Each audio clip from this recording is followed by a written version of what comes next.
Entonces, buenas noches a todos, es un gusto estar aquí con ustedes. Como lo dice el título y como lo podrán ir oyendo en esta plática, esta es la cuarta etapa de la vida. Si se perdieron las anteriores, están grabadas ya tanto en nuestro canal de YouTube como en nuestra página de Facebook. Y si tienen alguna pregunta, algún comentario de las pláticas anteriores o de este mismo, lo pueden hacer por este medio o mandárnoslo y nosotros se lo hacemos llegar al padre. Bienvenido, padre. Muchísimas gracias y bueno, un saludo. Disculpe, padre, se puso en Sí, mudo algo. sí, sí. Perdón. Perdón, ya estoy por aquí. Sí, bueno, pues un gusto igualmente estar con ustedes, saludarles a quienes ya están presentes y también a quienes luego verán la grabación. Bueno, y en efecto estamos ahora por considerar la cuarta etapa de la vida, ¿verdad? O etapa escolar.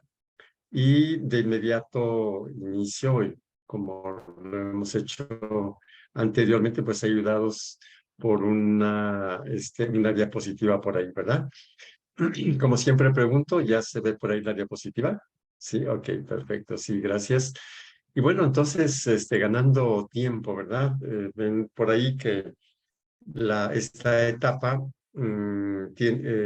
digamos, lo que está en juego es la industriosidad. Vamos a aclarar esa palabra de inmediato. Y cuando esa etapa es dañada, digamos que los daños se manifiestan sobre todo como sentimiento de inferioridad, ¿verdad? Y entonces de inmediato estamos hablando de la etapa que va de los 6 a los 12 años de edad y comprende lo que es la escuela primaria. Se le conoce como la edad escolar. Sabemos que, bueno, la edad escolar también incluye secundaria, bachillerato, lo que se guste, pero se sobreentiende que es la etapa de la escuela primaria. La palabra industriosidad viene de industria, naturalmente, y una industria o lo industrial, ¿verdad? Como se quiera llamar, se define como la actividad cuyo propósito es transformar las materias primas en productos elaborados o manufacturados, como se quiera llamar, utilizando una fuente de energía, maquinaria y recursos humanos.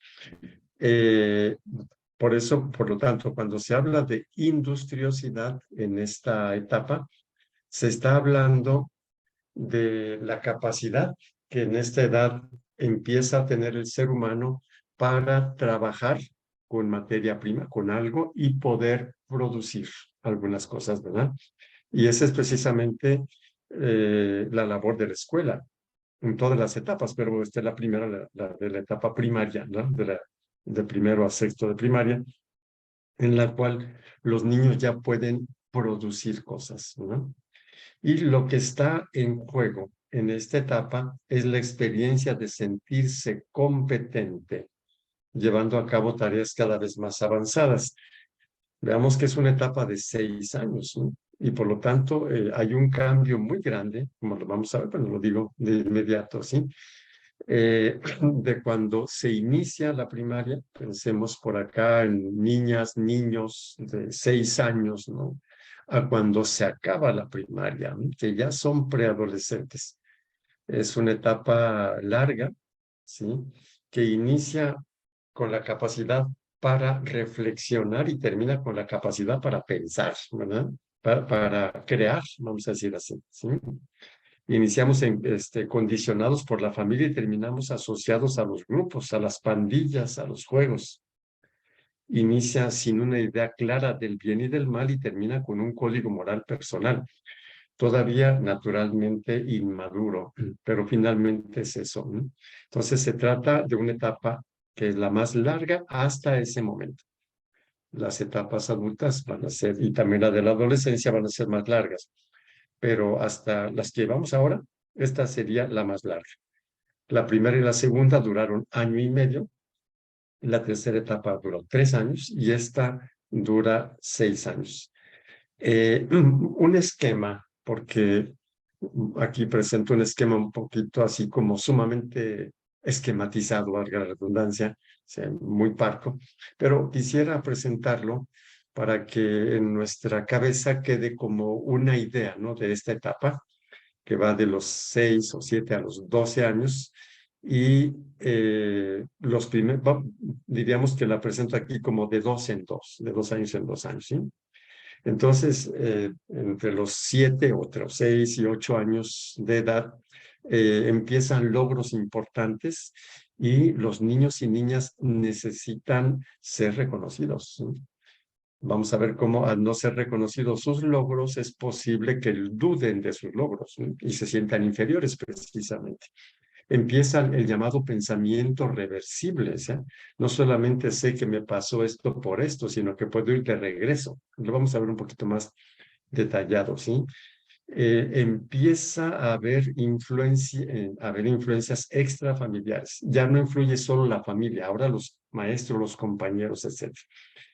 La segunda partecita de esta etapa de la vida, ¿sí? El niño o la niña se van haciendo cada vez más independientes, se agrupan. Los niños en esta edad rechazan a las niñas, ¿no? Ya después en la adolescencia las van a estar buscando, ¿verdad? Buscando mucho, pero en esta etapa, ¿no? ¿Sí? Empieza a haber desacuerdos con los papás, ¿verdad? Cada vez más serios, ¿verdad?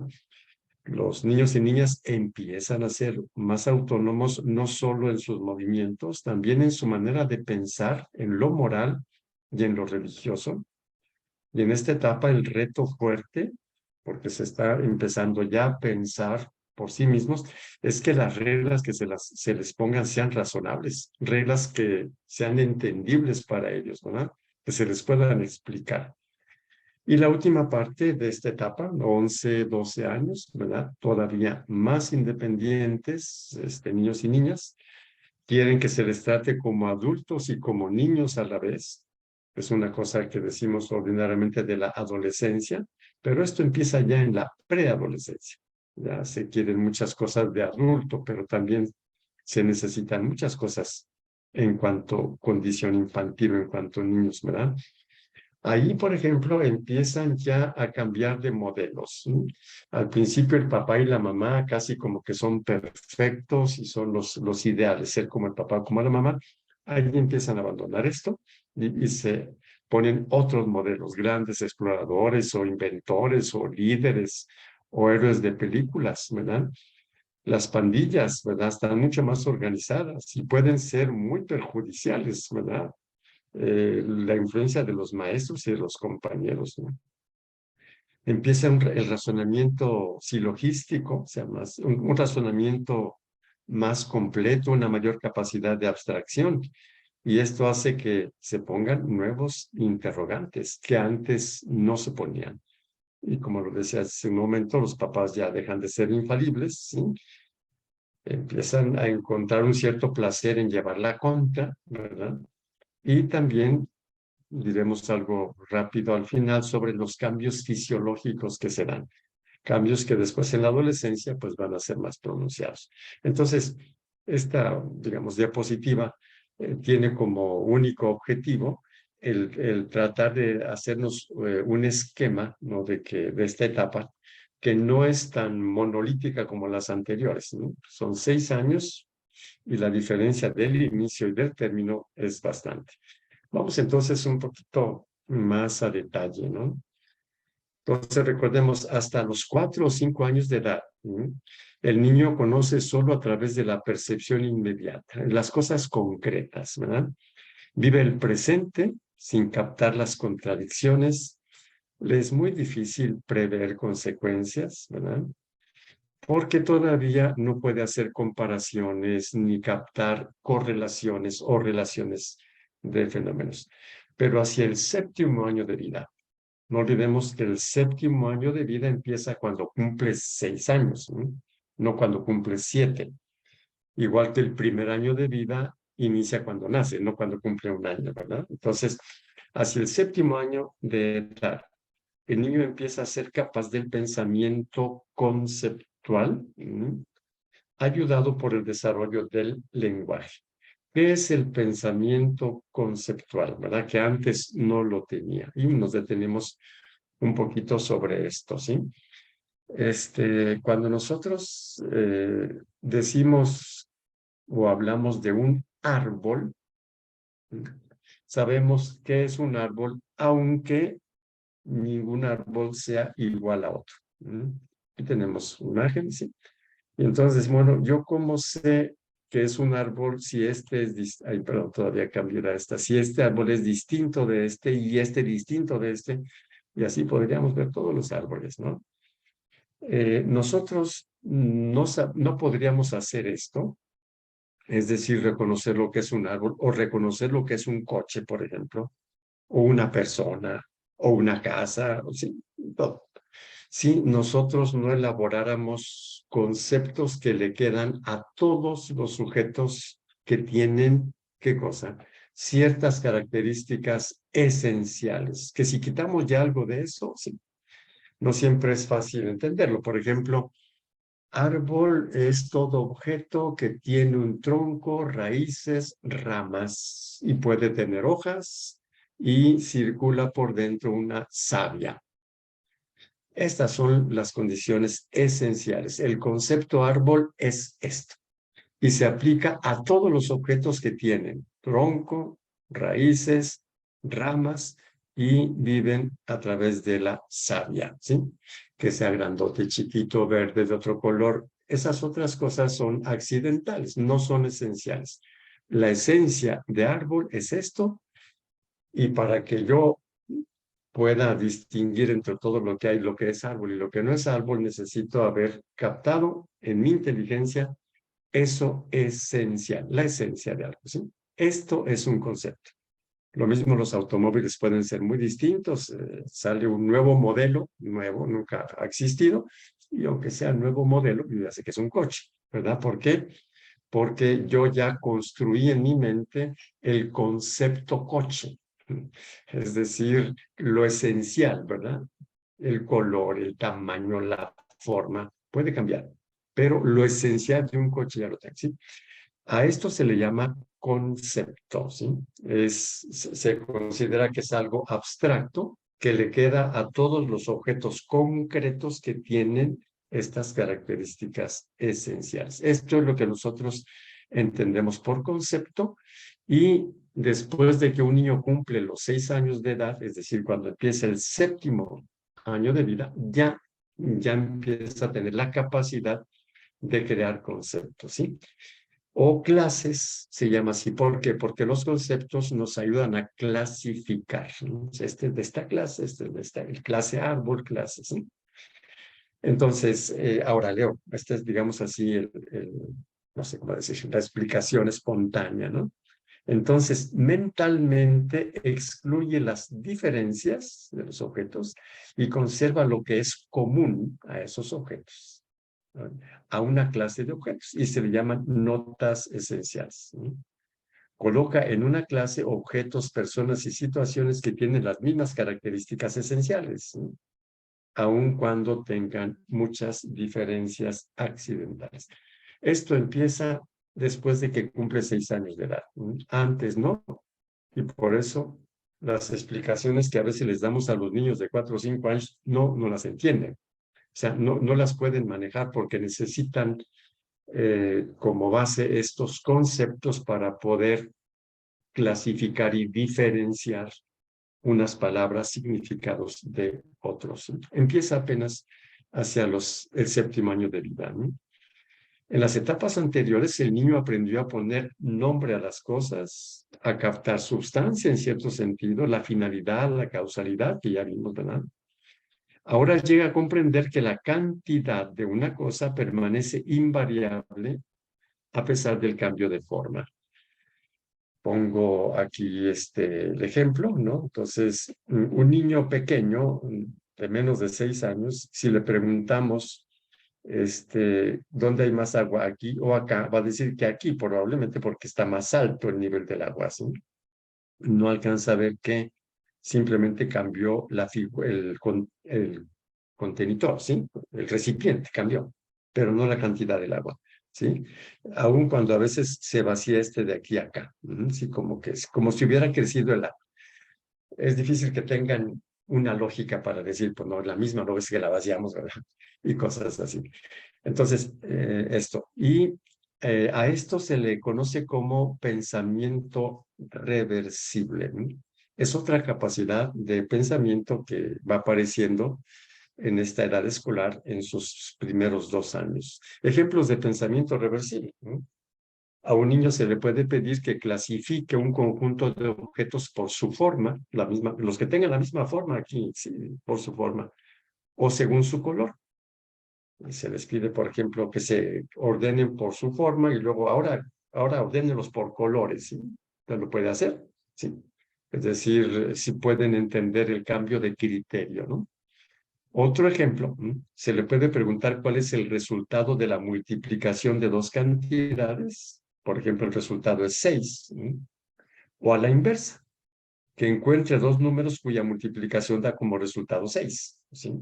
2 y 3, ¿no? Es decir, 2 por 3, 6. Y de regreso, 6 entre 2 igual a 3. O 6 entre 3 igual a 2, ¿sí? Están entonces la multiplicación de 2 y 3 da 6, o la división de 6 da 2 y 3. Entonces va de un lado y va de regreso. Eso se llama pensamiento reversible. ¿Sí? Y todavía un poquito de esta aplicación. Antes de los 6 años, el niño difícilmente o no puede entender que ayer era mañana, y que mañana, hoy, será ayer. ¿Sí? Este tipo de cosas, ¿sí?, empiezan a manejarse después de los 6 años, ¿verdad? O sea, porque la mente apenas está madurando para ellos, ¿sí? Y es una expresión del desarrollo mental. Aquí adelanto una cosita con respecto a los daños en esta etapa. Hay personas adultas que les es muy difícil manejar esto. Lo más probable es que uno detecte que esta etapa está dañada en su vida, que es recuperable, pero bueno, porque este tipo de pensamiento reversible es una herramienta que nos ayuda a prever, por ejemplo, a anticipar consecuencias, ¿sí?, a aprender del pasado, ¿sí? Es decir, si pasó esto y llegó esta consecuencia que no quiero, yo me puedo regresar con el pensamiento reversible y revisar y modificar. Si yo no puedo hacer esto, yo no puedo modificar. Y es probable que me siga pasando lo mismo, ¿verdad? Séptimo y octavo años de edad. Entonces, repetimos, solo después de los 7 años se adquiere la capacidad de admitir que a veces su punto de vista puede estar equivocado y el de los demás puede ser exacto o correcto. Aquí lo que podríamos decir es, pues sí, algunas personas parece que nunca lo aprenden y sería un daño de esta etapa, ¿sí? No ser capaces de reconocer errores, por ejemplo, ¿sí? Entonces, bueno, es una manifestación, la capacidad para reconocer errores es una manifestación del desarrollo de la razón y concretamente del pensamiento reversible también. Pero vuelvo a repetir, son adquisiciones que pueden no haberse adquirido, porque se llama adquisiciones, ¿verdad? Son capacidades que pueden no haberse adquirido. En esta edad, los niños necesitan que sus logros sean reconocidos, ¿sí? Entonces, el niño en esta edad de 7 años todavía es bastante obediente a sus padres y apegado a sus maestros. En sus juegos no sabe perder, empieza a reconocer algunas veces, ¿verdad?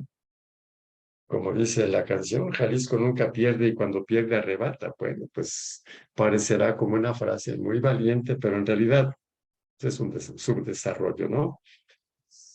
Hay que saber perder, por honestidad al menos, ¿no? Bueno, sabe vestirse completamente solo, generalmente sabe silbar, le gustan los acertijos, los chistes, ¿sí? Aprecia mucho los libros de historietas ilustradas, los cuentitos con dibujitos, ¿verdad? Y los programas de televisión, y hoy diríamos pues también de las redes sociales, etcétera, etcétera, ¿no? Se siente muy feliz por sus capacidades de movimiento, se mueve mucho, corre, etcétera. con frecuencia pide que lo vean lo que puede hacer. Tiene grande necesidad de ser reconocido, apreciado, valorado por lo que hace. Y bueno, en esta ocasión voy a ir señalando con bastante frecuencia que cuando no es valorado, etcétera, es posible que no valore lo que hace, incluso cuando lo que hace vale mucho, ¿verdad? Que no pueda reconocer sus propios méritos. En esta edad es capaz de dibujar siluetas humanas o muñecos, casas, árboles y hasta animales domésticos. Esto lo hace más que para copiar lo que ve, es para expresar lo que siente, ¿no? Por eso, a través de los dibujos pueden intuirse las penas y dificultades que está atravesando y que no sabe o no quiere expresar. Si algo le interesa mucho, lo dibuja más grande, por ejemplo. Esta condición de los niños es lo que fundamenta los famosos test proyectivos. Aquí hay un ejemplo, ¿no? De un test proyectivo, ¿no? Para suponer, se le dice a un niño, dibuja tu familia, por eso es mi familia, ¿no? Dibuja al papá y a la mamá, ¿verdad? Quién sabe cómo, medio como amarrados, por ejemplo, ¿sí? Y luego por los hermanos, aquí no sabemos quién, pero vamos a suponer que quien está dibujando es el niño o la niña del medio, ¿no? Entonces uno dice, ¿por qué se dibujó tan chiquito? Incluso se dibujó más chico que el más chico, vamos a ver acá, ¿sí? Y en cambio, la hermana mayor parece ser más grande que los papás, ¿no? Por ejemplo. Y aquí a la mitad está el perro. Entonces, y además están como medio volando, ¿sí? O sea, no están en el piso. Todas estas cosas, por ejemplo, en un test proyectivo son sumamente significativas, ¿no? Por ejemplo, diría que hay una grande distancia entre los papás y los hijos y que es más importante el perro, por ejemplo, ¿no? Que no hay base, o sea, como que no saben, o sea, como que su vida no, la familia no tiene bases, ¿no? Y que sería quizá una persona apachurrada por sus hermanos, la más grande, pues está bien grandota, incluso quizá la hija, la hermana mayor es la que maneja a los papás, por ejemplo, ¿sí? Y cosas por el estilo. Entonces, en los niños esto es sumamente claro, o sea, dibujan para expresarse más que para otra cosa, ¿no? Entonces, y en ese sentido, por ejemplo, quienes conocen un poco estas cosas, cuando el niño dibuja espontáneamente, no sé, por ejemplo, un maestro o una maestra que ve que dibujan así, pues vamos a ver por qué dibujó a los papás así, a qué distancia, por qué, sí, como está expresándose, ¿no? Entonces, lo hace. Y de ahí viene, como decía, las bases de los test proyectivos, ¿no? Al final del séptimo año, el niño sabe leer y escribir frases breves, pero su lectura es silábica, o sea, va deletreando, no va leyendo todo parejito. A los 8 años ya puede hacer operaciones matemáticas sencillas, sumas y restas de 2 cifras y multiplicaciones, divisiones de 1 o 2 cifras. Y aquí una cosa importante que también nos dicen por qué a veces se daña esta etapa. En esta etapa estamos hablando de 7 u 8 años de edad, ¿sí? Es muy importante para favorecer que el niño enriquezca su vocabulario y lo haga más exacto, que esto va a ser muy importante en la vida. Conviene conversar mucho con el niño, proporcionarle amistades, que tenga amistades, regalarle libros que estén a su alcance, permitiéndole ver espectáculos televisivos proporcionados a su edad. Si no se conversa con el niño, no se le dice, vive medio aislado, si no tiene medios entonces esta etapa escolar puede sufrir daños. Y continuamos entonces narrando o describiendo lo que es esta etapa, ¿sí? Aquí ya se ha visto que el progreso en el estudio, o sea, que el niño vaya aprendiendo, incluso sacando buenas calificaciones, no depende completamente del coeficiente intelectual. Cuenta, sí cuenta el coeficiente intelectual, pero también es muy importante que tanto el aprendizaje responde a los intereses suscitados en el niño. Por eso hay veces que hay genios que en la escuela lo reprobaron, ¿sí? Grandes genios, ¿sí? Tomás Alva Edison, por ejemplo, con tantísimos descubrimientos, dijeron que no servía para la escuela. ¿Sería porque no tenía coeficiente intelectual? ¿O simple y sencillamente porque no le interesaba lo que estaban diciendo en la escuela, por ejemplo? Y otra cosa muy importante, que se ve la correlación entre el ambiente afectivo satisfactorio, es decir, un niño de edad escolar, de edad primaria, que tiene un ambiente afectivo donde se siente aceptado, atendido, querido, tiene mejores resultados, ¿no? Entonces, se sabe muy bien que todo esto influye en el concepto que el niño tiene de sí mismo. Y el deseo de aprender está muy relacionado con eso, ¿no? Si se atribuye poco o ningún valor, ¿sí?, a lo que hace, o el niño no lo ve ningún valor, el deseo de aprender será muy escaso, ¿sí? O sea, simple y sencillamente no le interesa. Actualmente hay muchos casos en el que se diagnostica que los niños tienen déficit de atención, ¿sí?, como si fuese un déficit orgánico. Puede ser que en algunos casos lo sea, pero parece que también hay muchos casos en los que simple y sencillamente al niño no le interesa lo que está pasando en la escuela. Puede haber muchísimas razones, y vamos a ver un poquito más adelante cómo también entran en esto los maestros, las maestras, ¿verdad? Pero esta es una cosa importante, ¿no? Por eso es que el hecho de que los intereses del niño nunca sean tomados en cuenta, de que se sienta relegado y cosas por el estilo, pueden explicar los daños en esta etapa, y también el hecho de que no aparezca como un buen estudiante. ¿Mm? Y para ello, entonces, un dato sobre los que se consideran los mejores maestros o maestras que tienen, vamos a decir así, los mejores resultados con los alumnos, ¿sí? No son necesariamente los que tienen más conocimientos pedagógicos, los más eruditos en pedagogía. Usted sabe mucho de pedagogía. No, se ha visto que tienen estas 4 cositas. Dan atención personalizada, aprecian la capacidad del alumno, son muy capaces para que el aprendizaje sea graduado, ¿sí? Y no favorecen la competitividad entre los alumnos, ¿sí?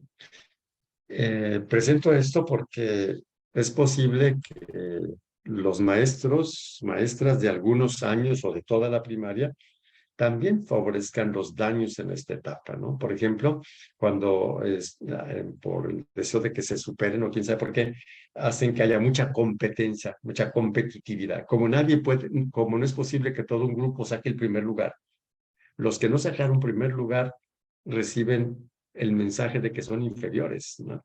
Y ya sabemos que el daño en esta etapa es precisamente ese, ¿sí? La inferioridad, ¿no? Entonces, tuvimos maestros que ejercieron su profesión como pudieron, y podemos un poco ver si alguna de ellos nos ha perjudicado. Volveremos un poquito más adelante también sobre la cuestión de maestros, maestras, ¿no? 9º y 10º años de edad, más o menos, el niño se hace cada vez más independiente y autónomo. Estamos hablando del 4º año de primaria, más o menos 3º, 4º, quizá algunos 5º, por ahí van más o menos, ¿sí?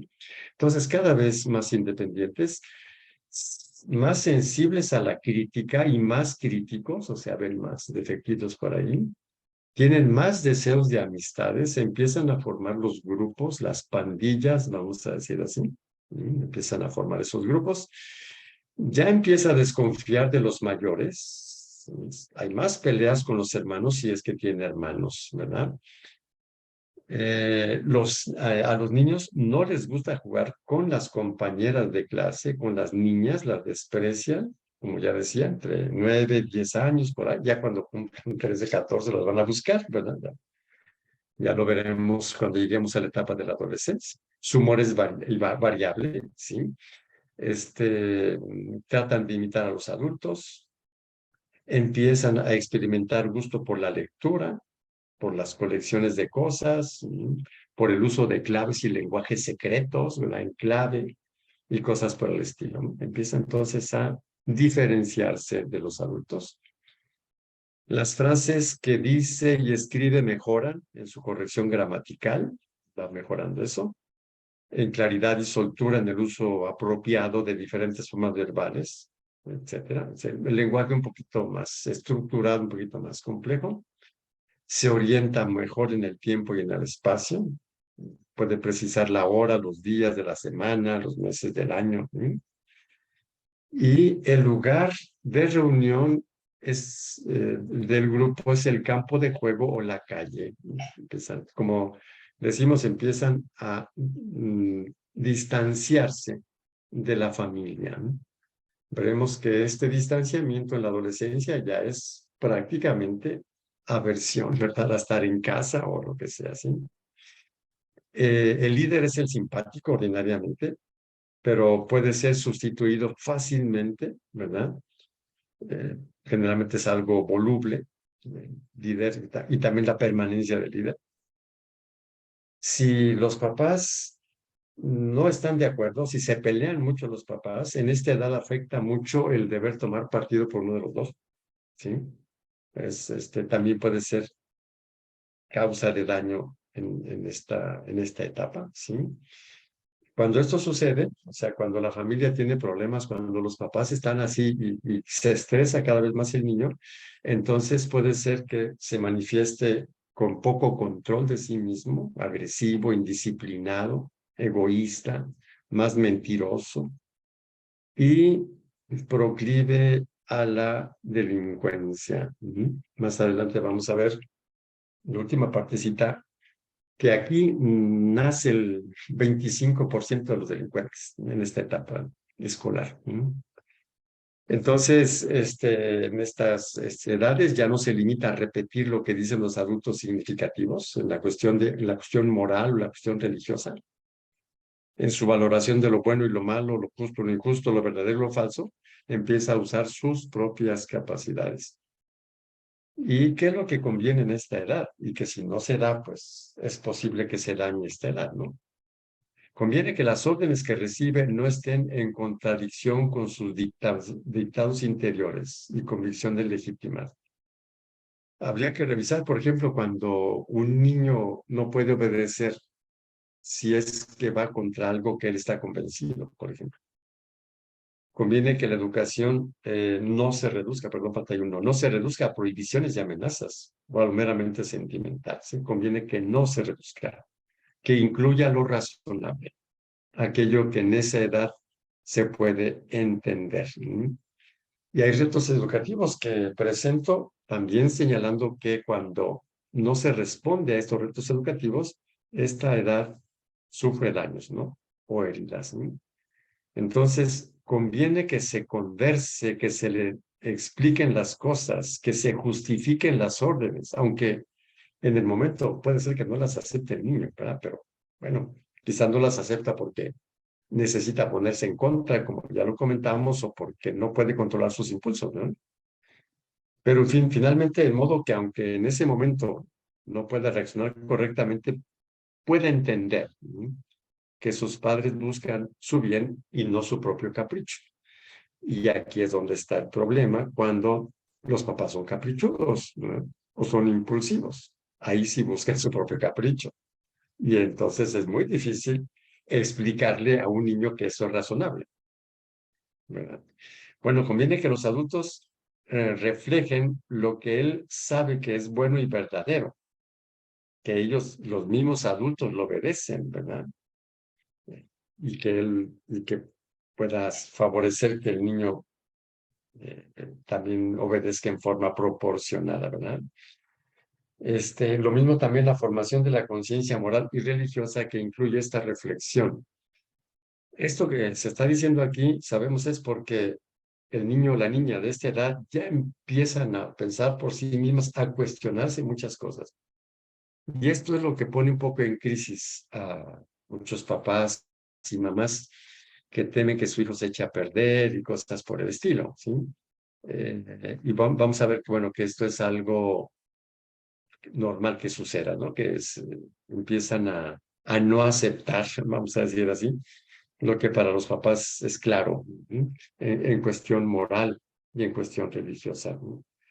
Undécimo y duodécimo años, la última parte de la primaria, se manifiesta cada vez más independiente todavía, aunque todavía se siente muy ligado a su madre y aunque pueda sentir admiración por su padre. Pero, aun cuando esto pueda suceder, ahora sus modelos ya no son los de la familia.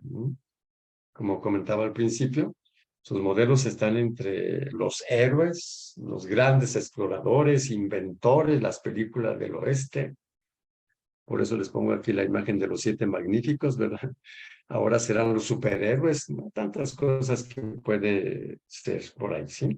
Igualmente se agudiza un poquito más el querer ser tratado como adulto, porque ya quiere hacer las cosas por sí mismo, pero conservando los privilegios de niño, vamos a decir, ¿sí? Y aquí, hasta entre los 10, 11, 12 años, la pandilla ya es algo sumamente importante, es pertenecer a un grupo. La pandilla ya está más organizada, más jerarquizada. El jefe de la pandilla generalmente es el más astuto y cada vez más poderoso. Y puede ser que el jefe de la pandilla también sea medio cruel, ¿verdad? En la pandilla la disciplina es más fuerte, o sea, ahí para pertenecer a la pandilla se someten a todos, sí, en la casa no, pero en la pandilla sí, sí, porque les sería muy doloroso desprenderse de la pandilla. Cuando el grupo se desvía hacia acciones antisociales y de una cierta criminalidad, ¿verdad? Que es lo que generalmente se le llamaba peyorativamente como pandilla. En algunas instancias, por ejemplo, en los colegios salesianos, se usa esta necesidad de pandilla para crear grupos de crecimiento, de reflexión, que se llaman pandillas, ¿verdad? Pero no es en el sentido peyorativo, ¿sí?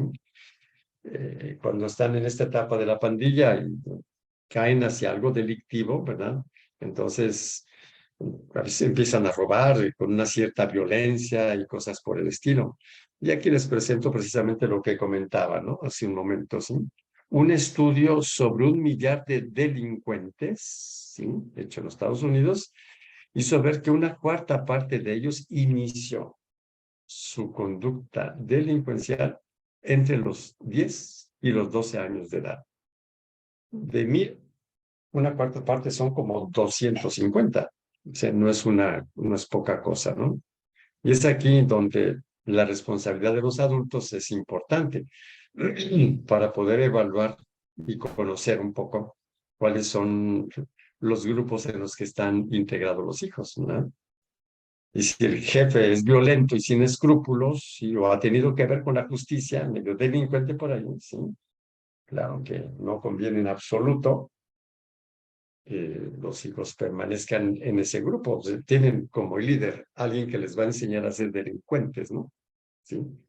Bueno, entonces este es un punto delicado también en cuestión de los adultos. Los maestros.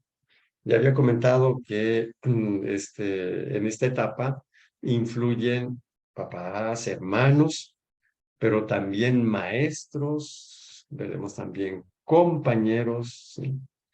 Ya vimos hace unos minutos cuáles son las características que se han descubierto de los mejores maestros y maestras, ¿verdad? Que es atención personalizada, no competitividad, etcétera, ¿no? Progresividad, ¿no?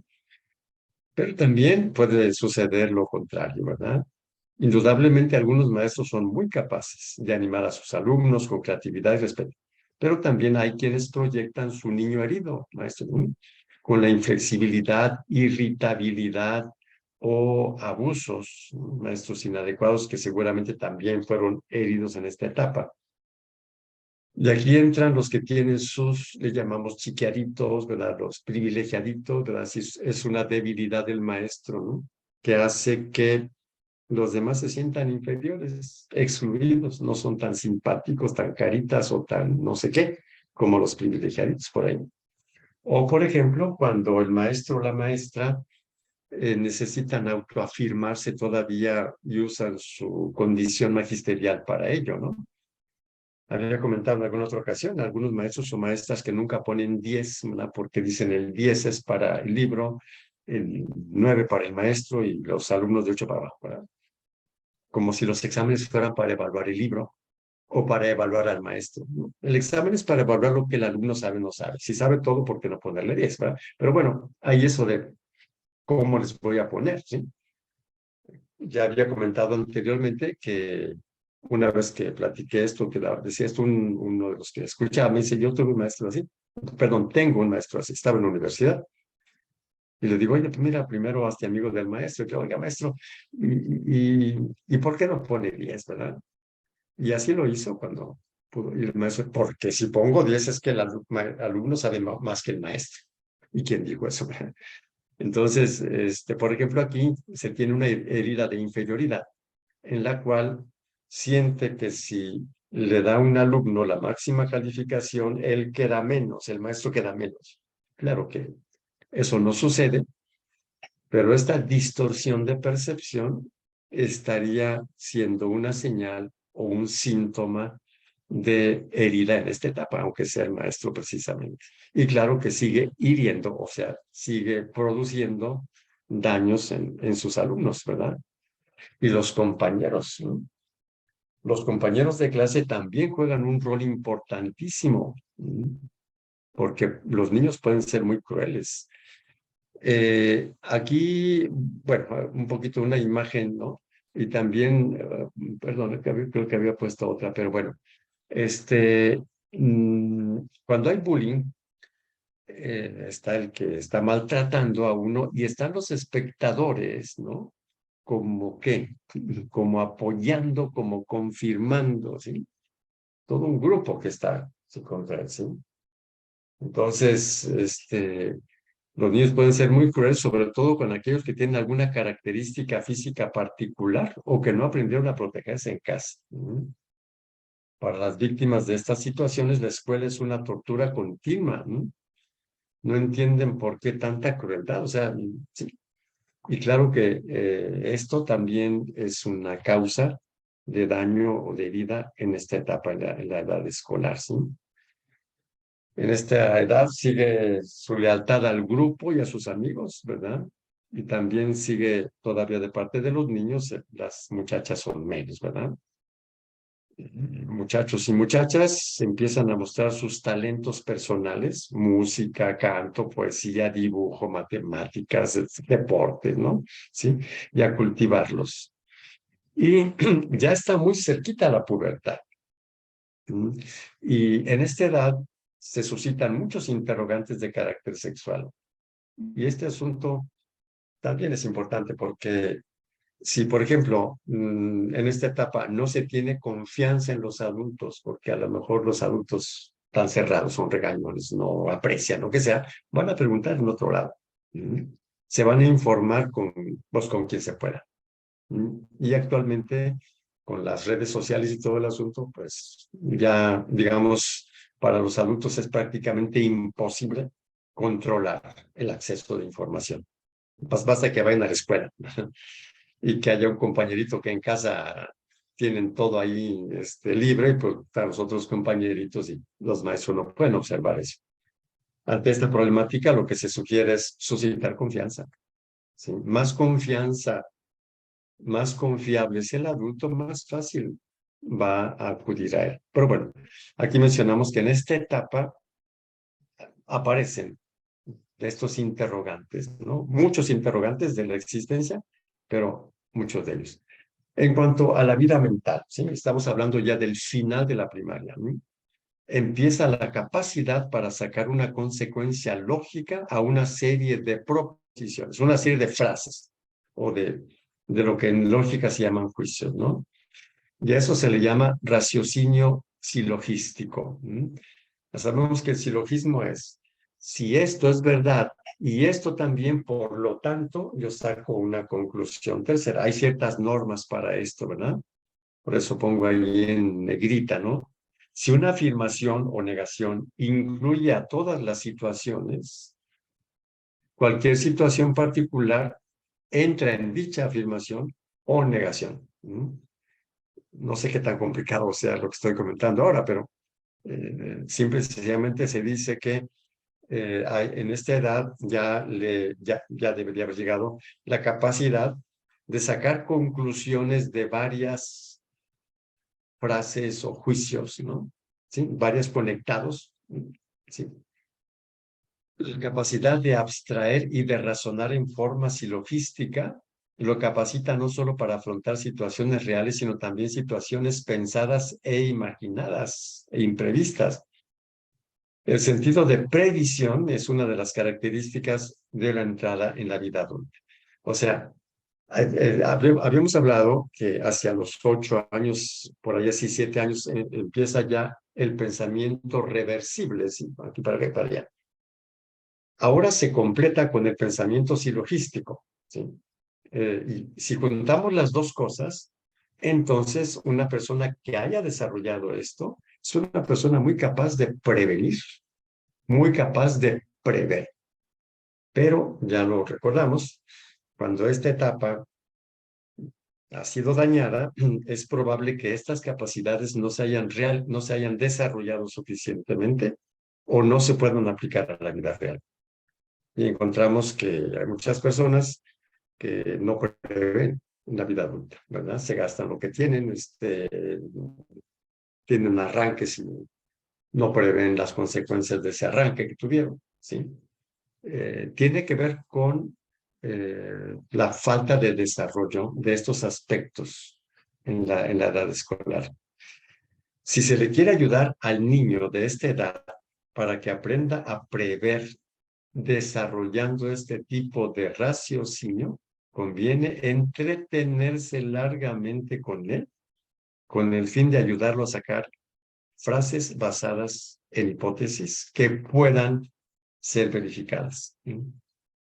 La lucha de la adolescencia encuentra su explicación en esta fundamental conquista del pensamiento, pues le genera nuevas comprensiones y nuevos interrogantes que pueden estar en contradicción con sus creencias infantiles, y ahí entra en crisis. Puede ser que se enoje con los papás o con quienes les enseñaron la religión, porque al no acompañarles en esa mayor capacidad de razonamiento, es posible que vean por qué me dijeron esto, ¿verdad? O que se nieguen a pensar. Tenemos gente en la vida adulta que en cuestión religiosa sigue teniendo pensamiento muy mágico. Tuvimos ocasión de tener varias conferencias con relación a todas esas ideas equivocadas sobre prácticas como el yoga y compañía, ¿no? Y bueno, mucho de ese miedo de gente adulta con cosas que comentamos ampliamente, probablemente se deba a daños en esta etapa, ¿sí? Como lo veremos en los síntomas, ¿no? De daño, ¿no? Si alguien les dice una cosa, los asusta y algunos medio se resisten y preguntan, otros cuando uno les presenta datos los aceptan y otros ni eso, o sea, sí, como una, diría, incapacidad de verificar, ¿no? Porque esto empieza en esta etapa, luego se va desarrollando más, ¿sí? En los estudios superiores, ¿sí? Bueno, gracias a este desarrollo, sus padres dejan de ser personas infalibles para los niños, ¿verdad? Como pensaban antes. Estas nuevas capacidades favorecen que a veces se experimente gran placer en hacer lo contrario de lo que le ordenan o esperan de él. Y cuando lo reprenden es posible que cada vez responda con más descaro, ¿sí? Y esto es un problema serio para los papás. Pero hay que entender que entonces probablemente ese niño o esa niña van teniendo fuertes desilusiones intelectuales, ¿verdad? Grandes desacuerdos, quizás están observando muchas cosas, muchas fallas en los adultos, ¿sí? Y no sepan cómo afrontarlas, ¿sí? Y entran en seria, contradicción interna, y lo que pueden hacer simplemente es rechazar, ¿sí? Tenemos que hay serios problemas de obediencia, ¿no? En esta etapa es muy difícil. Hemos dejado de lado o he dejado de lado el desarrollo físico, Solamente presenté al principio, pues, alguna imagen de niños de 6 años y otro de 12, ¿verdad? Por la grande diferencia, ¿no? Entonces, desde el punto de vista físico, se da una desaceleración en el crecimiento, ¿no? Si el ritmo de crecimiento fuera el de los 5 primeros años, o sea, que siguiera creciendo así, ¿sí? A los 18 años mediría 30 metros de altura, ¿sí? Entonces, en los primeros años es muy rápido el crecimiento y luego se desacelera, ¿verdad? Hasta que en un cierto momento se detiene, ya con la edad anciana se va para abajo otra vez, ¿no? Pero bueno, se desacelera. ¿No? Durante el primer año de vida, el cerebro duplica su peso, va creciendo la cabeza así, menos mal que deja de crecer a un cierto punto, y lo triplica el cerebro a los 6 años, pero permanece casi inmutable de los 6 a los 12 años. ¿No? Su circunferencia solamente crece 1 centímetro. ¿No? Ya sabemos que el desarrollo del cerebro ya no es en volumen, sino que el cerebro permanece ya dentro de un cráneo que no crece y su desarrollo depende de las áreas cerebrales que se activan, de las conexiones sinápticas entre neuronas, ¿verdad? Toda esa estructura es lo que luego va a explicar el desarrollo, ¿sí? Durante la pubertad el cerebro aumenta ya solamente 100 gramos de peso. Hasta los 9 años, la situación hormonal de niños y niñas es casi la misma en cuestión de hormonas. ¿Sí? Los órganos no, son distintos, son órganos masculinos y femeninos, pero la cuestión bioquímica es casi la misma, ¿sí? Lo cual permite entender que la cuestión hormonal no es la única diferencia. Solamente les recuerdo rapidísimamente, ¿sí? Que las glándulas son fábricas de hormonas. Las hormonas son sustancias que se vierten en la sangre y que regulan el organismo, ¿sí? Metabolismo, etcétera, etcétera, muchas cosas, ¿no? Y tenemos una estructura, digamos, bien colocada en el cuerpo de las diferentes glándulas, ¿no? Entonces, el hipotálamo, aquí, que es parte del cerebro y parte cerebro y parte glándula. La hipófisis, ¿verdad? La tiroides, sí, la paratiroides, sí. El páncreas, las glándulas suprarrenales y las glándulas sexuales, que están diferenciadas, los ovarios y los testículos, ¿sí? Que están, como se decía, casi, digamos, con una actividad muy diversa a la que vendrá después. Es lo que Freud llamó fase de latencia, ¿sí? O sea, entonces, ahorita estamos viendo las 8 etapas de la vida de Erickson, pero antes de él hubo la de Freud, ¿no? Que sea fase oral, fase anal, fase fálica, fase de latencia y fase genital todo el resto de la vida. Entonces, la fase de latencia equivale prácticamente a la etapa que estamos ahora nosotros señalando. Entonces, no hay grande diferencia, más o menos, hasta los 9 años de edad. ¿Sí? Entre las glándulas de secreción interna, los genitales, testículos en el varón y ovarios en la mujer, permanecen en un prolongado letargo, lo que sea fase de latencia, hasta los 10 años. Andrógenos y estrógenos están ya presentes en la orina desde la prepubertad. ¿Sí?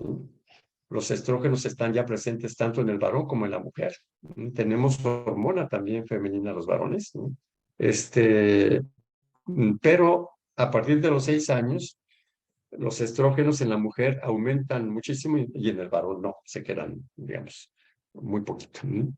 Las hormonas femeninas en el varón y las masculinas, perdón, femeninas y masculinas, eh, provienen, o sea, antes de que entren en función las glándulas sexuales, provienen de las suprarrenales, están encima del riñón, vamos a decir así, ¿sí? Todas estas formaciones. Hay otros tipos de cambios fisiológicos, ¿no? Entre el 9º y 10º años de vida, el sistema linfático se desarrolla fuertemente, los ganglios linfáticos, el vaso, el timo, las amígdalas, el intestino, ¿no? Lo cual hace que genere más anticuerpos para protegerlo de enfermedades infecciosas. En ese tiempo son muy frecuentes. La actividad motriz adquiere más ritmo, corre mucho, casi corre para todos lados los niños, ¿verdad? Armonía, sí. Siente el deseo de moverse, corre, etcétera. Ustedes vean los recreos en las primarias, ¿no? Y van a ver todo ese movimiento. ¿Sí? Y bueno, vamos entonces ahora a las heridas de esta etapa, ¿sí? Lo que requiere ser sanado, ¿sí? Entonces, bueno, pueden influir los padres, los papás. ¿En qué sentido? Por falta de acompañamiento y apoyo, ¿sí? Ya lo habíamos comentado anteriormente y seguramente, no seguramente, lo voy a repetir en siguientes diapositivas, ¿sí? Por no haber reconocido, por ejemplo, los progresos de los hijos, por los conflictos de la pareja, ¿sí? Todas estas cosas pueden haber sido motivo de daño, ¿no? Los maestros, cuando tienen actitudes narcisistas, sus propias heridas, por no ser justos o parejos, tener privilegiados, ¿no? Por no tener en cuenta las individualidades, ¿sí? Por favorecer demasiada competitividad, ¿sí? Los compañeros con el famoso bullying, ¿sí? Que ya comentaba, ¿verdad? Está uno maltratando a otro y están acá los espectadores ahí como si fuese un espectáculo. Ya hay algunas investigaciones, tesis doctorales sobre el papel de los espectadores, ¿no?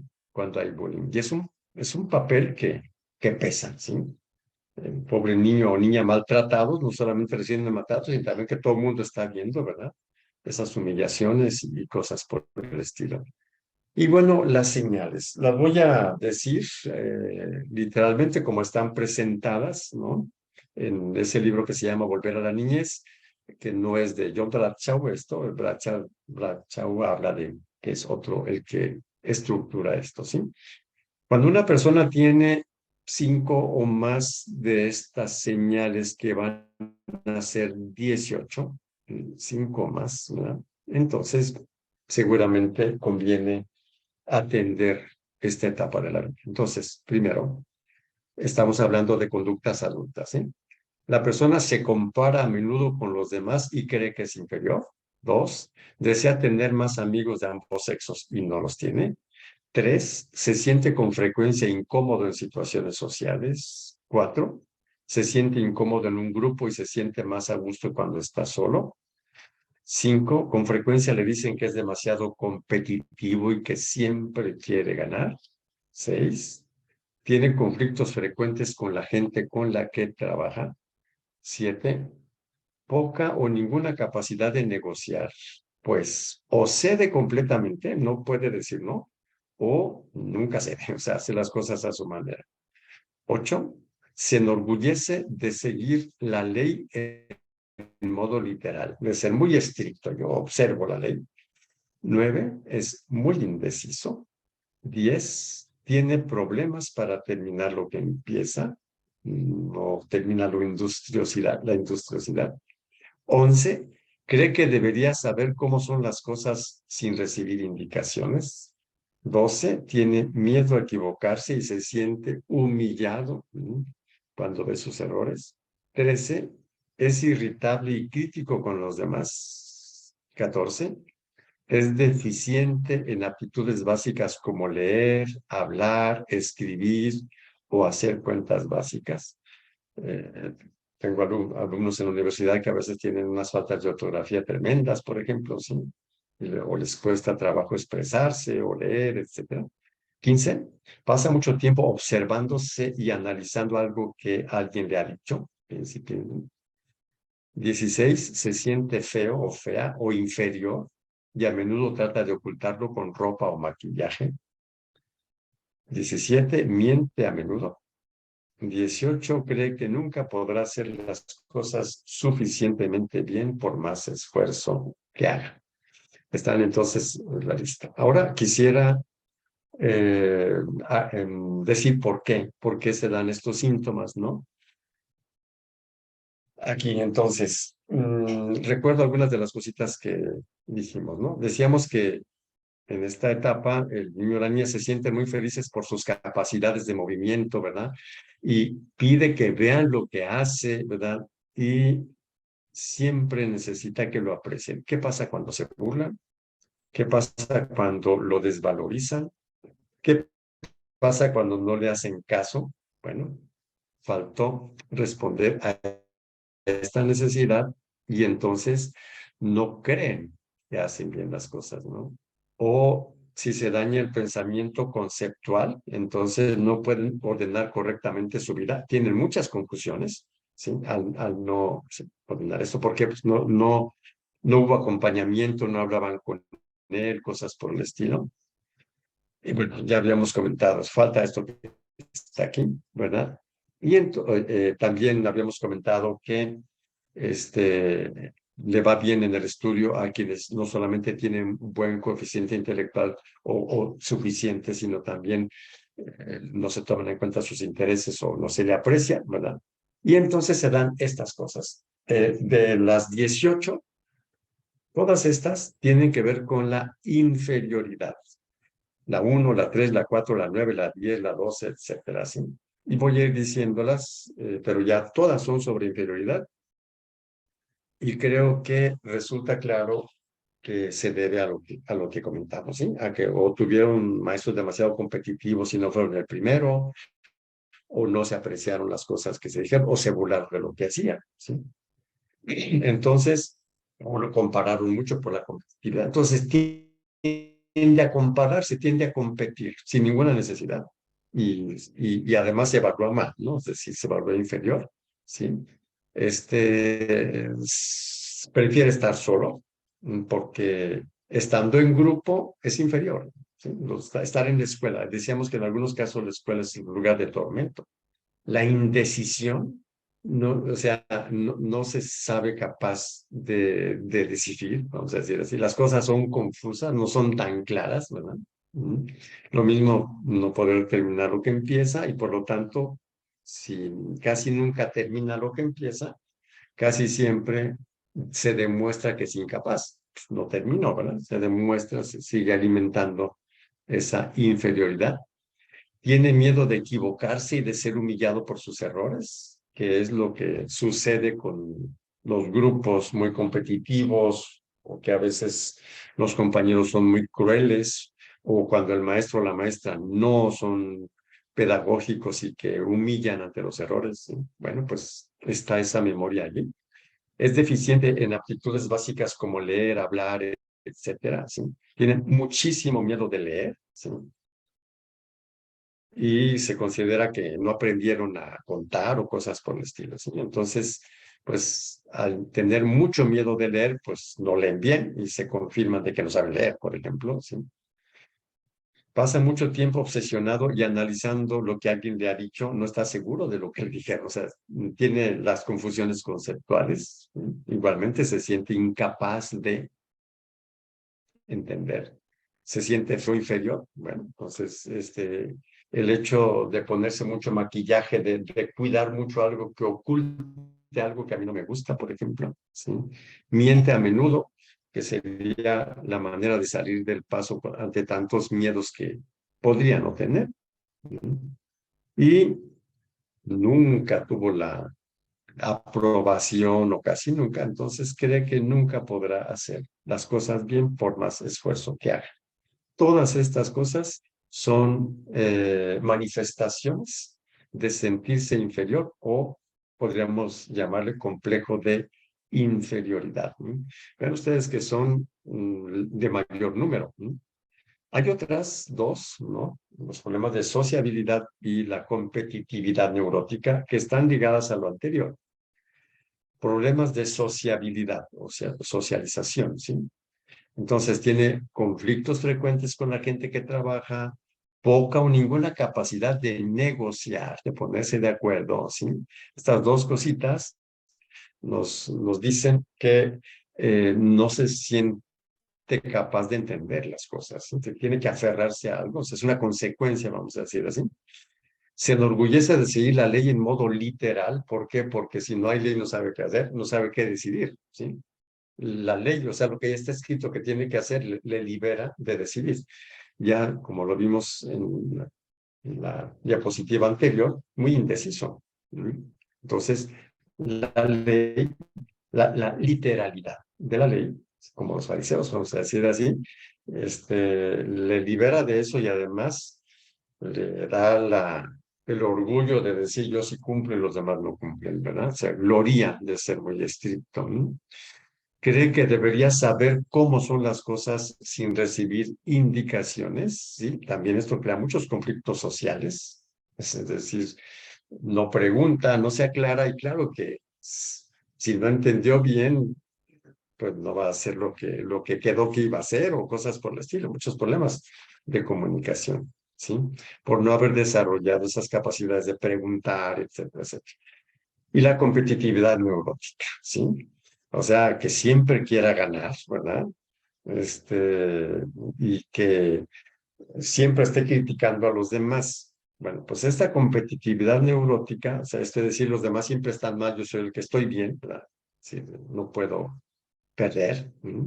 Claro que va a tener efectos en lo social, porque es muy difícil tener una relación cercana y de confianza con quien está comparándose continuamente con uno y con quien quiere ganar siempre. Claro que no, tiene problemas de sociabilidad, y es muy competitivo y claro que también estaría reflejando inferioridad, ¿no? Esa necesidad de estar tratando de demostrar que es superior, ¿verdad? Bueno, yo aquí me detengo momentáneamente, claro, como siempre, dando lugar a reacciones, ¿verdad? Escritas u orales, con mucho gusto. Y bueno, no sé, aquí abrimos el espacio. Muchas gracias, padre. Si alguien tiene algún comentario o alguna pregunta, adelante, los micrófonos están abiertos o el chat también, como dijo el padre. En nuestra página de Facebook y en YouTube ahorita no tenemos ninguna pregunta, padre, entonces pues adelante los de aquí de la sala. Sí, claro. Y sí, ya sabe que sí lo hay y que no es obligatorio, ¿verdad? Pero sí, a ver, sí, Ivette, ¿no? Oh, un par de preguntas, padre.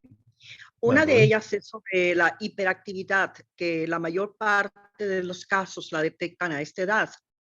Pero se dan muchos casos que, como usted ahorita mencionó, muchas veces hay diagnósticos equivocados o erróneos porque el niño no pone atención muchas veces a lo que no le interesa.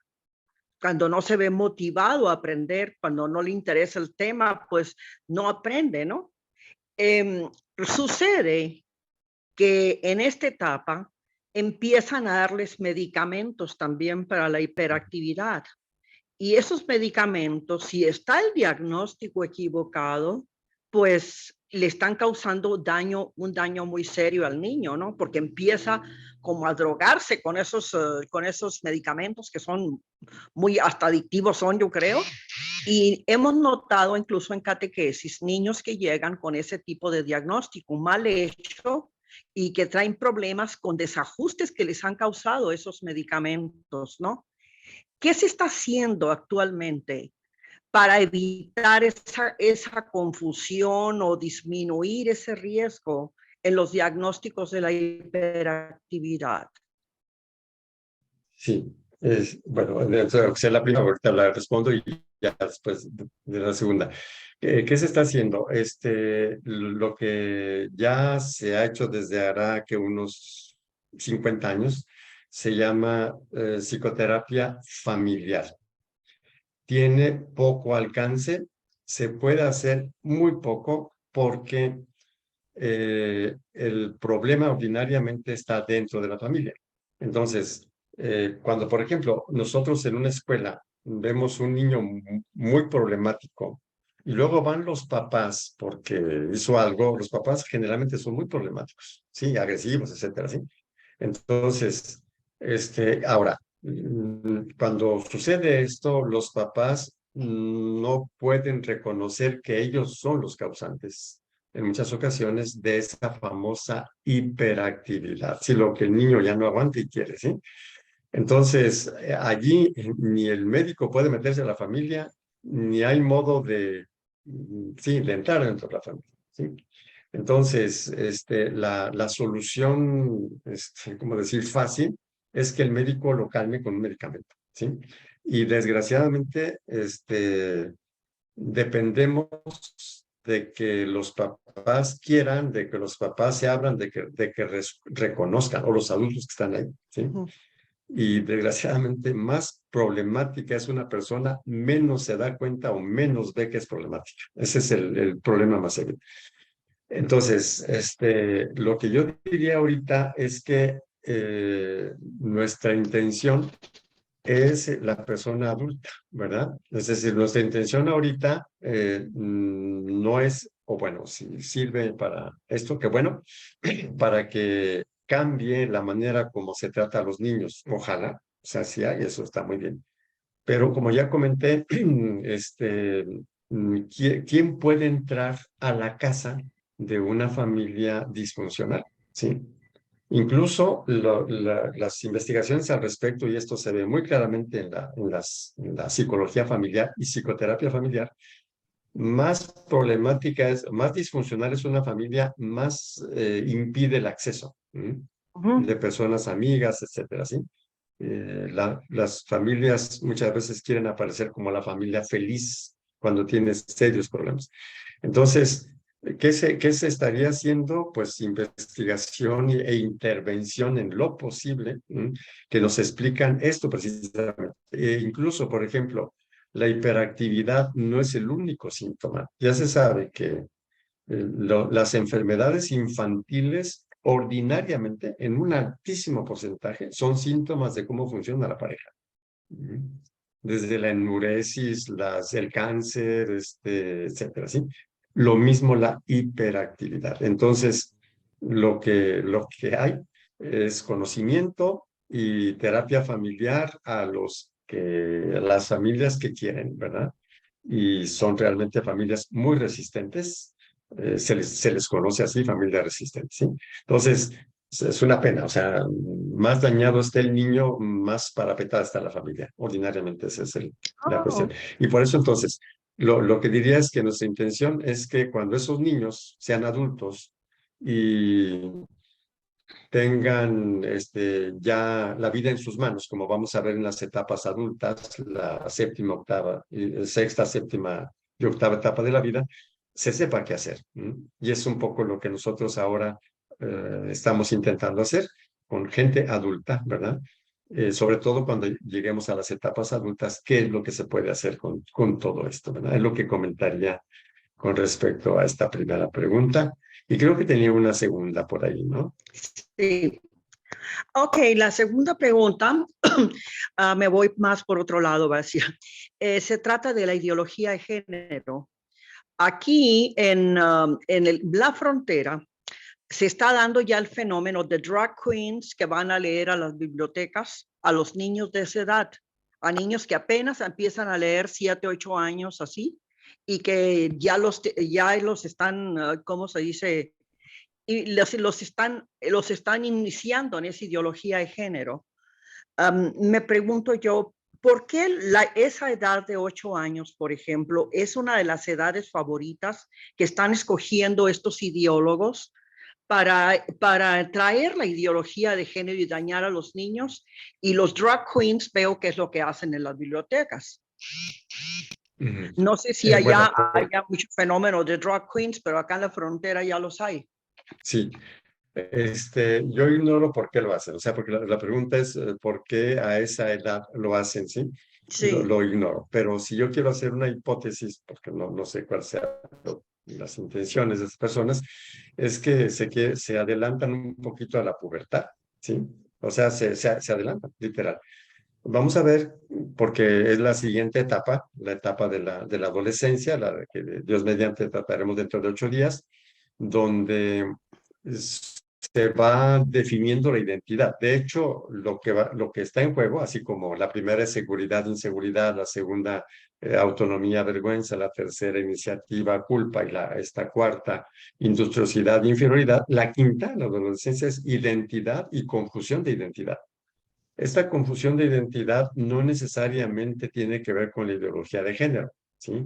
No es necesariamente que no se sabe si es hombre o si es mujer, confusión de identidad, sino también el hecho de que una mujer sabe que es mujer, está contenta con ser mujer, pero no se siente suficiente mujer, ¿verdad? O un varón, ¿verdad? Pero ¿por qué lo Aquí ya hay hacen? Lo un caso, ignoro. Lo padre, de que un sí niño. puedo decir es porque, Aquí ya hay sí, un hacia caso de adelante. un niño de 9 años que está peleando porque le den la hormona ya para cambiarse de sexo. Sí, claro. ahí son cuestiones sociopolíticas que ignoro por qué las ponen, ¿verdad? Yo pienso que si las ponen, pues vamos a tener nuevos retos en el futuro, Sí, ¿sí? Ignoro cuáles serán, pero tendremos nuevos retos. eso sí.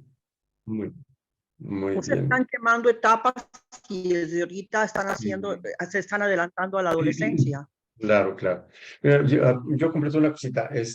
Tengo una sobrina que ya es ciudadana estadounidense, vive en Estados Unidos, y una de las cosas que nos dice es que en Estados Unidos a muchos niños ya los drogan desde niños. O sea, para tranquilizarlos, ¿sí? Les dan, pues sí, tranquilizantes, que finalmente los hacen adictos, porque hay mucho, entre comillas, déficit de atención, ¿verdad? Mucha hiperactividad, los hiperactivos, vamos, entonces los calman con eso. Y como decía en su momento, o sea, si las familias, digamos, generan mucho malestar en los niños van a estar con malestar y la solución inmediata es darles medicamentos, ¿sí? Y el asunto es bastante más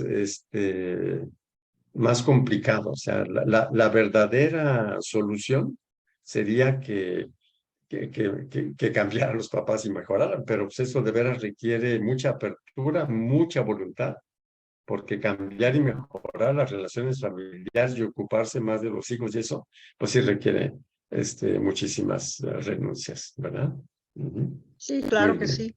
Si se ve con los papás, sí se nota, como dice usted, que son bastante resistentes, son bastante, no ofrecen ningún apoyo, no ofrecen nada y el niño es portador de esa problemática Claro, que tienen claro. en la familia.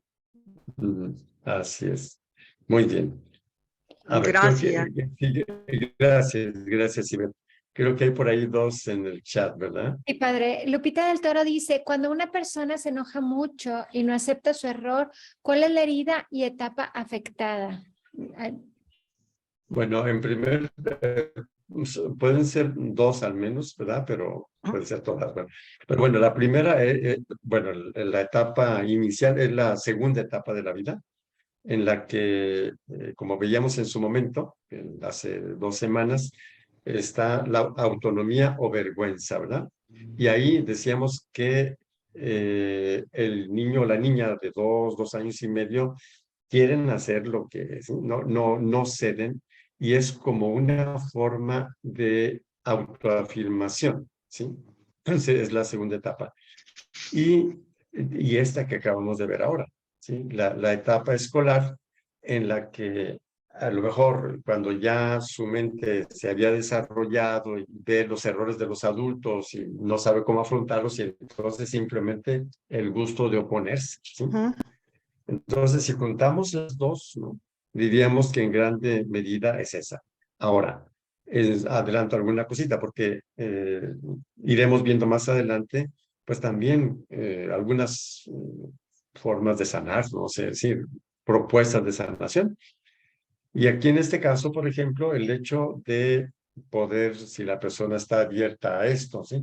Poder ver por qué tanta necesidad de autoafirmación, por qué se duda tanto de la propia existencia, de la propia dignidad, que al grado de estar continuamente, ¿sí?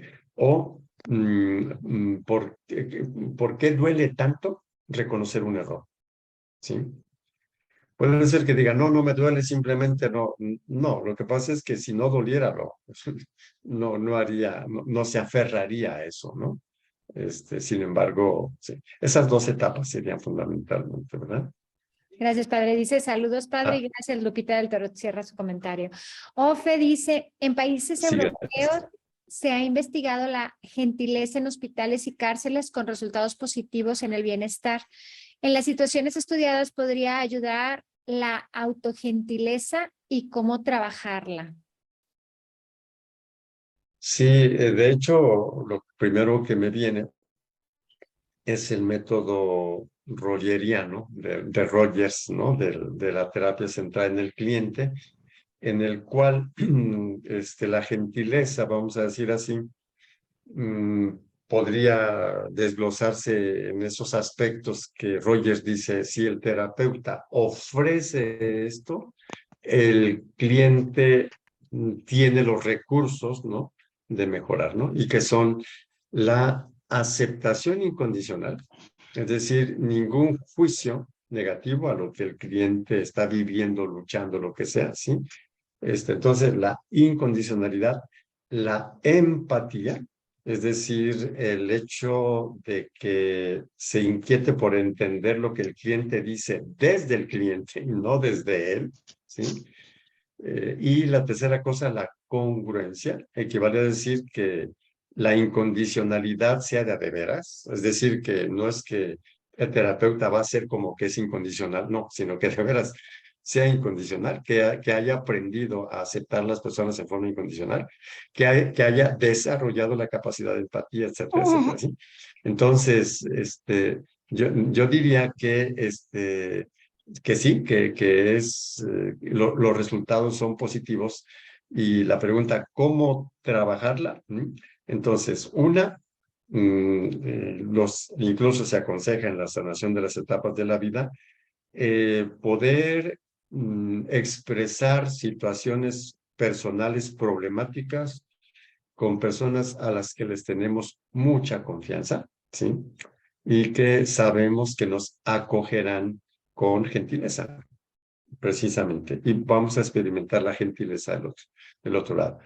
Y la otra cosa que señalaría, que esta ya es un poquito más amplia, y que la vamos a ir viendo, pienso yo, ¿no? Poco a poco, es el ir entendiendo cada vez más al ser humano.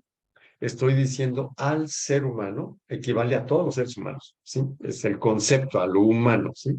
Y que uno se incluye ahí. Entonces, sí, claro, porque yo también soy humano, ¿sí? Entonces, por ejemplo, puede ser que una persona tenga fallas, luchó, no puede, y yo, empáticamente lo escucho, y con gentileza, ¿sí? Y yo es que yo soy igual que este. O sea, estoy frente a un ser humano etcétera. Y pues yo también, ¿sí? Entonces, esa es la segunda cosa que sugeriría y que, si lo quiero decir con otras palabras, diría que aprendiendo la gentileza con los demás, una gentileza inteligente, voy a, voy a adquirir la capacidad de gentileza, es ¿sí? Y por lo tanto la voy a poder también aplicar con mi persona. Sí, es lo que comentaría aquí a la pregunta de Ofe. Gracias, padre. Javi dice, algo simple, don Bosco nos da una gran pauta para esos alumnos hiperactivos en su carta del 31 de enero. Trabaje siempre con amor. Muy bien, sí, claro, el aporte de don Bosco, sí, gracias, Javi, muy bien. Evelia, Bueno, también. perdón, un segundo. Evelia Gómez dice, muy interesante el tema, padre, gracias. Y ahora sí, Benjamín, adelante, perdón. Hola, buenas noches a todos. Buenas noches. Padre,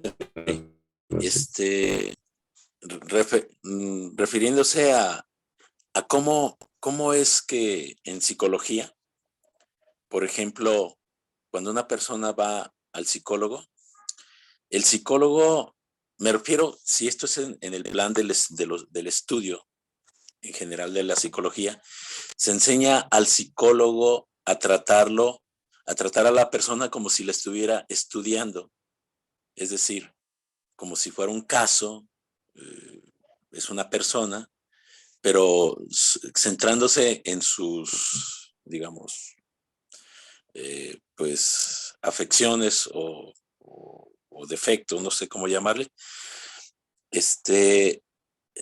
haciendo la comparación con un doctor, un médico, estaba viendo que un doctor de la Universidad de San Francisco, de nombre Thomas Lewis, creo que escribió un libro que se llama Una teoría general del amor, en donde dice, o habla en el libro, que dependiendo de la intención del doctor, es decir, del gusto, ¿cómo decir?, del interés que tenga por tratar a su paciente, entonces este paciente con cierta enfermedad va mejorando, incluso se va curando.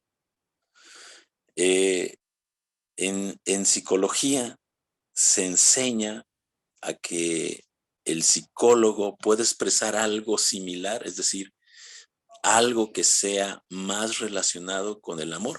De hecho, lo menciona ahorita Javier, ¿verdad? La pedagogía de Don Bosco, que se centraba precisamente en el amor y los cambios que se dan. Entonces, mi pregunta es esta. Si ya hay estudios en donde la buena intención del doctor mejora la condición de salud, digamos, biológica, fisiológica, Sí. pudiera ser. No, adelante. Sí, esa es la pregunta, Sí, padre. no, claro que sí. Mencionaba a Rogers y precisamente la aceptación incondicional y la empatía, por ejemplo, ¿sí? Son en grande medida eso, que él mismo dice que esto ya favorece que el paciente o cliente, como quiera llamar, desarrolle, ¿sí? Las potencialidades que tiene. Aquí en psicología hay muchísimas corrientes terapéuticas, ¿verdad? Y se tiende a respetar al cliente y a favorecer su crecimiento. Hay una cosa que no es de una psicoterapia, es de varias, ¿no? En las cuales se pone como un principio o no sé, de comprensión de la problemática que presenta el paciente, lo que se llama la intencionalidad positiva. O sea, cuando una persona es problemática, ordinariamente su intención no es ser problemática. Tiene una intención positiva, pero sí. Pero como la conducta es negativa o tiene efectos negativos, es algo así como decir tienes mala intención, ¿no? Entonces, en psicoterapia se sabe que cuando el terapeuta busca cuál es la intención positiva de lo que es el problema y le ayuda al cliente a ver esa intención positiva, eso tiene mucha eficacia terapéutica. Claro que es un arte también el poderlo ayudar, las palabras, pero fundamentalmente es eso. Y me parece que esa es una expresión de amor, vamos a decir así, ¿sí? No de amor romántico necesariamente, ¿sí? Pero sí de amor real en cuanto que se busca el bien objetivo de la persona. Pero sí existe ese asunto, sobre todo a partir de la llamada tercera fuerza de la psicología, ¿no? La psicología humanista, en los años 70, 80. Eso es lo que diría. Sí, sí existe, sí existiría. Y bueno, me parece que Rogers es uno de un representante de esto que señalas, ¿no? Muy Gracias, padre. bien. Ofe dice, gracias por contestar mi pregunta.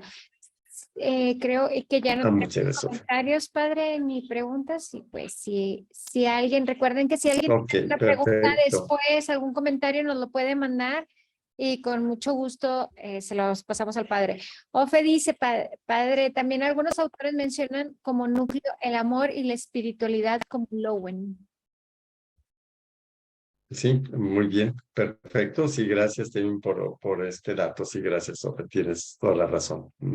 Muy bien. Y pues bueno, si ya no hay más comentarios, pues les agradecemos mucho que nos acompañen. Muchísimas gracias, padre, por su tiempo y por todo lo que nos enseña. Muy bien, gracias a ustedes, que pues, me dio mucho gusto estar otra vez por aquí. Y bueno, Dios mediante, nos vemos la próxima semana. Si Dios quiere, muchísimas Ok, gracias a que todos. descansen. Buenas noches. Hasta luego. Buenas Buenas noches, noches. gracias. Buenas noches.